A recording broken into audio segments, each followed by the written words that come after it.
Hey guys, welcome to Kalyani kitchen. நான் Archana. Book ரிவ்யூஸில் பேசுகிறது கேட்டிருப்பீங்க. அவ்வளோ பேசுனதில்லை குக்கிங் வீடியோஸ்க்கு. நிறைய ரிக்வெஸ்ட்ஸ்க்கு அப்புறம் கொஞ்சம் தைரியத்தை வரவழைச்சிட்டு இந்த வீடியோவில் இருந்து வாய்ஸ் ஓவர் பண்ணலான்னு பிளான் பண்ணியிருக்கேன். ஏதாவது பிழை இருந்தால் கமெண்ட்டில் திட்டிடாதீங்க. Always open for constructive feedback though. Subscribe பண்ணாதவங்க போய் அந்த ரெட் கலர் சப்ஸ்கிரைப் பட்டனை ஒரு தட்டிடுங்க. இன்றைக்கி கோக்னட் அண்ட் ஆல்மண்ட் பர்ஃபி எப்படி செய்கிறதுன்னு பார்க்க போகிறோம். ரொம்ப சிம்பிள் டிஷ், அம்மா காலங்காலமாக பண்ணிகிட்ருக்காங்க. பட் இந்த தடவை நாங்கள் கொஞ்சம் பாதாம் போட்டு கொஞ்சம் டிஃப்ரெண்ட்டாக ட்ரை பண்ணியிருக்கோம். என்னென்ன இன்க்ரீடியன்ட்ஸ் எவ்வளோ அந்த குவான்டிட்டி எல்லாமே டிஸ்கிரிப்ஷன் பாக்ஸில் போட்டிருக்கேன். பட் எங்கேயும் நான் காட்டிடுறேன் என்னென்ன இன்க்ரீடியன்ட்ஸ் யூஸ் பண்ண போகிறோம் அப்படின்னு. துருவன தேங்காய் 1.5 கப் துருவலாம், இல்லைனா மிக்சியில் போட்டு 1க்கு 2 அரைச்சிட்டிங்கன்னா அதுவும் பூவாக வந்துடும். பாதாம் 1/2 கப் சுடுதண்ணியில் ஊற வச்சுக்கோங்க ஒரு 15 மினிட்ஸ். அதுக்கப்புறமா தோலை உரிச்சிட்டு அதையும் கொஞ்சம் கோர்ஸாக கிரைண்ட் பண்ணிக்கோங்க. ரொம்ப பேஸ்ட் மாதிரி கிரைண்ட் பண்ண வேண்டாம். ஸோ மெத்தட் 1 வீடியோவில் போட்டிருக்கோம் டைட்டிலில். அது ஜஸ்ட் பாதாம் எப்படி யூஸ் பண்ணுறோம் அப்படிங்கிறதுல தான் டிஃப்ரென்ஸ். அந்த செகண்ட் டைப் வந்து நான் அது எப்படி டிஃப்ரெண்ட்டாக யூஸ் பண்ணுறோங்கிறது நான் செகண்ட் வீடியோவில் காட்டுறேன். ரவை 1/2 கப், நெய்யும் 1/2 கப். ஹெல்த் கான்ஷியஸ் அப்படி அந்த மாதிரி இருக்கப்போ நீங்கள் கம்மியாகவும் எடுத்துக்கலாம். ஏன்னா கோகனட்லேயும் பாதாம்லேயும் ஆல்ரெடி ஆயில்ஸ் இருக்கும். பால் 1/4 கப், சர்க்கரை 2 கப், நாட்டு சர்க்கரையை யூஸ் பண்ணிக்கலாம். 2 ஸ்பூன் நெய் எடுத்துக்கோங்க. இதில் வந்து ரவையை போட்டு நல்லா வறுத்துக்கோங்க. நல்லா வாசனை வந்ததும் அதை தனியாக ஒரு பிளேட்டில் எடுத்து வச்சுருங்க. சட்டியில் பால் ஊற்றிக்கோங்க. இதில் வந்து ஜீனி ஆட் பண்ணிவிட்டு அதை கரைய விடுங்க. நாங்கள் ஆக்சுவலி கொஞ்சம் முன்னாடியே தேங்காய் போட்டுட்டோம். பட் நீங்கள் அது ஓரளவுக்கு கரைஞ்ச அப்புறமா போடுங்க.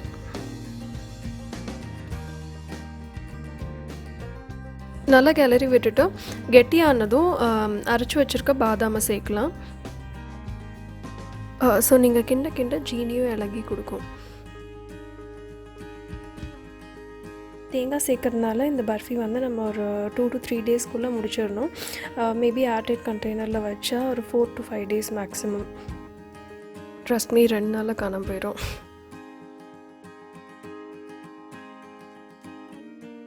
நல்லா கிளறிட்டே இருங்க, இல்லைன்னா தீஞ்சு போயிடும்.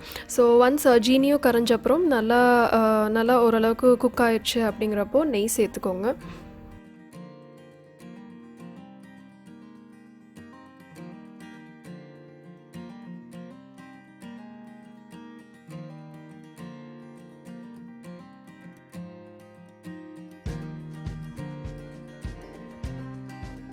கடைசியாக 1/2 கப் ரவையும் சேர்த்து கிண்டணும்.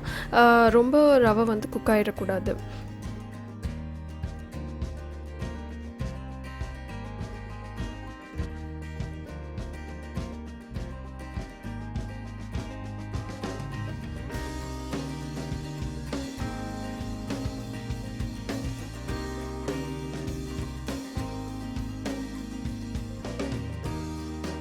இறுகிட்டு வரப்போ நம்ம வந்து அதை ஃப்ளேம் ஸ்விட்ச் ஆஃப் பண்ணிவிட்டு அதை வந்து ஒரு பிளேட்டில் கொட்டி அதை பீசஸ் மாதிரி போட்டுடலாம். ஒரு பிளேட்டில் இந்த மாதிரி நெய் தடவி வச்சுக்கோங்க. நாங்கள் கம்மி குவான்டிட்டி தான் பண்ணியிருக்கோம். ஸோ ஹாஃப் த பிளேட்டில் தான் வந்து நெய் போட்டிருக்கோம். நீங்கள் வந்து உங்களுக்கு தேவையான சைஸ் பிளேட் எடுத்துகிட்டு அதில் வந்து நெய் தடவி ஆல்ரெடி முன்னாடியே தடவி வச்சுக்கோங்க. இதில் வந்து நம்ம பர்ஃபியை கொட்டிக்கலாம். எல்லாம் ஒரே ஹைட்டில் இருக்க மாதிரி ஒரு நெய் தடவின கரண்டி வச்சு நல்லா டேப் பண்ணிக்கோங்க. ஓரளவுக்கு கூலானதும் தேவையான ஷேப்பில் கட் பண்ணிடலாம். ரொம்ப கூலாக விட்டுட்டா அப்புறம் கட் பண்ணுறது கஷ்டம், இல்லை உதிரியாகவும் வரும். ஸோ லைட்டாக கூலானதும் அதை கட் பண்ணிடலாம். நாங்கள் ஒரு தோசை கரண்டி வச்சுட்டு ஜஸ்ட் மேலேருந்து ப்ரெஸ் பண்ணுறோம்.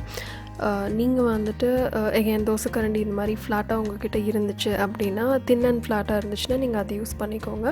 அப்படி இல்லாட்டி ஒரு நைஃபோ இல்லை ஈவன் குக்கி கட்டர் கூட யூஸ் பண்ணலாம். Square and diamond shape cookie cutters. But ஹார்ட்டோ இல்லை ஃப்ளவர் ஷேப் குக்கி கட்டர்ஸ்லாம் யூஸ் பண்ணிங்கன்னா ஆப்வியஸ்லி உதிர ஆரம்பிச்சிடும். Finally coconut and almond barfi ready ஆகிடுச்சு. செஞ்சு பார்த்துட்டு இன்ஸ்டாவில் பிக்ஸ் அனுப்புங்க. நம்ம வாய்ஸ் ஓவர் ஓகேவா இல்லை இங்கிலீஷில் பண்ணணுமா எதுனாலும் கீழே கமெண்ட் பண்ணுங்கள். அப்புறம் அந்த ரவுண்ட் ஐக்கன் வந்து கிளிக் பண்ணிங்கன்னா சப்ஸ்கிரைப் பண்ணலாம். இல்லை அந்த யூஷுவல் ரெட் கலர் பட்டனை தட்டினாலும் ஓகே தான். So until then by.